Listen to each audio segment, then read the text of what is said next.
तो आप देख रहे हैं स्वर्ण न्यूज़ हिमाचल।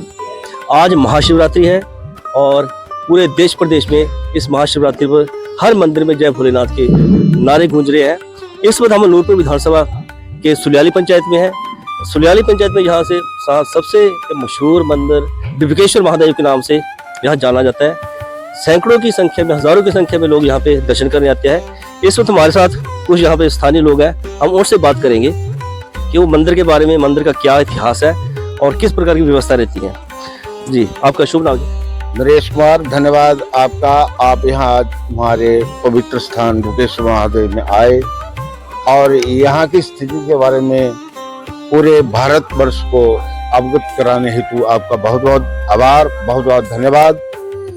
यहाँ तक आज पूरे भारतवर्ष में ये पर्व मनाया जा रहा है। हमारा सौभाग्य है कि हम उस पवित्र धरा पे हमें जन्म मिला है। यहाँ समय कुदरत का अलग अद्भुत नज़ारा आपने कवर किया होगा। प्राकृतिक गुफा, यहाँ हजारों की संख्या में हर वर्ष लोग आते हैं, लेकिन आज भारी संख्या में यहाँ लोग पहुँचने वाले हैं। आस्था और श्रद्धा का एक मुख्य केंद्र हमारी ये जन्मभूमि, हमारी ये कर्म भूमि। ये आप देख रहे हैं जितना युवा वर्ग है समर्पित है। 2 दिन के लिए यहाँ सेवा भाव से सेवा करेंगे।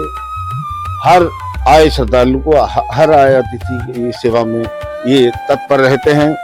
मैं धन्यवाद करना चाहता हूँ युवा शक्ति का भी।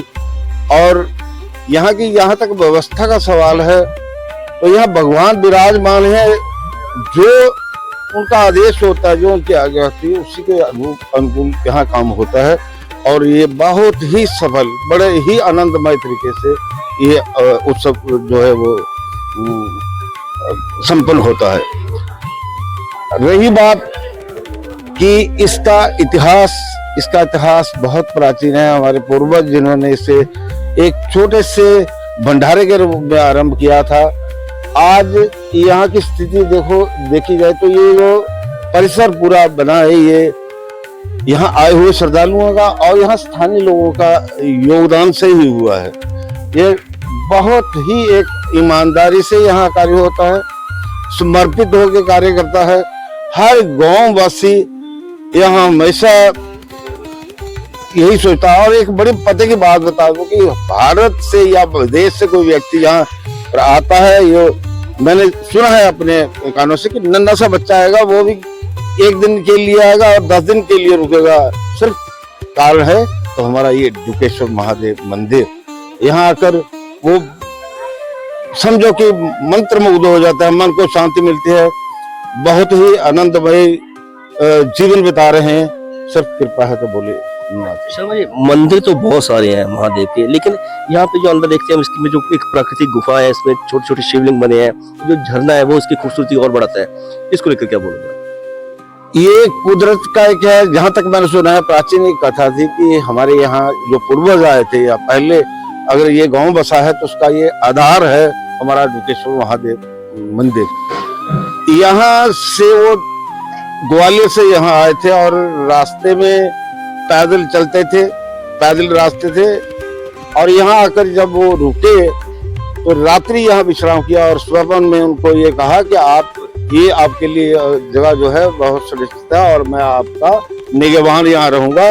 उसी दिन से उन्होंने मन बना लिया। और सामने देखते हैं ये पहाड़ी के ऊपर घर जो है, ये हमारे यहाँ के पहले जो प्रथम यहाँ के पठानिया फैमिली के लोग हैं। ये वहाँ से राजपूत वंश के लोग यहाँ आए थे और ये गांव बसा था। और हमारा सौभाग्य कि हमें भी ये पवित्र स्थान मिला। हमारी ये जन्मभूमि, हमारी ये कर्मभूमि। हम जब तक रहेंगे इनके चरणों में रहेंगे। यहाँ जो मिलता है वो, मैं अपने अनुभव की बात करूं कि ये यहाँ जो मुझे मिला है वो एक अरबपति व्यक्ति को नहीं प्राप्त हो सकता। कि मेरे समाज का, मेरे लोगों का, मेरे बच्चों का बहुत बहुत प्यार हमेशा रहता है। तो मैं स्वर्ग जीता हूँ सिर्फ कारण ही। धन्यवाद शर्मा जी। हमारे साथ कमेटी के कुछ सदस्य हैं, हम उनसे भी जानेंगे। शुभ नाम आपका? मेरा नाम राजेश भारद्वाज है। जी, श्रद्धालुओं सैकड़ों की संख्या, हजारों की संख्या में लोग आते हैं यहाँ पे। किस प्रकार की व्यवस्था रहती है उन श्रद्धालुओं को? क्या क्या कमेटी की तरफ से सुविधा है? कमेटी की तरफ से हम हर कोशिश करते हैं कि उनकी पार्किंग की सुविधा हो।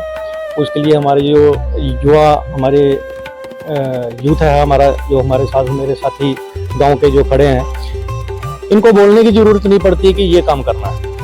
चाहे वो भंडारे वाले दिन प्रसाद को वितरण करना हो या जहाँ किसी को प्रसाद बांटना हो, कोई भी काम हो, किसी को भी आज तक हमें बोलने की ज़रूरत नहीं पड़ी है कि आप ये काम कीजिए। यहाँ ये होता है कि मेरी टर्न कब आएगी, मेरी बारी कब आएगी। इतनी आस्था रखते हैं हमारे गांव के लोग।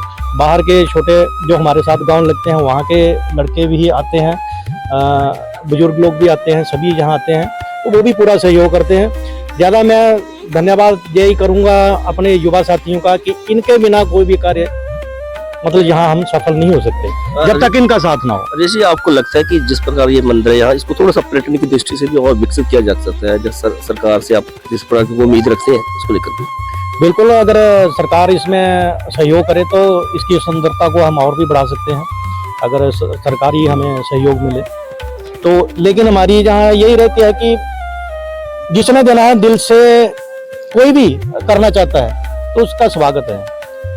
इसके सौंदर्यीकरण के लिए, इसको ज़्यादा डेवलप करने के लिए अगर सरकार की तरफ से भी कोई सहायता मिलती है तो हम सरकार के बहुत बहुत आभारी हैं। धन्यवाद। ये थे हमारे यहाँ स्थानीय निवासी जिन्होंने मंदिर के इतिहास के बारे में, यहाँ की सुविधाओं के बारे में बताया।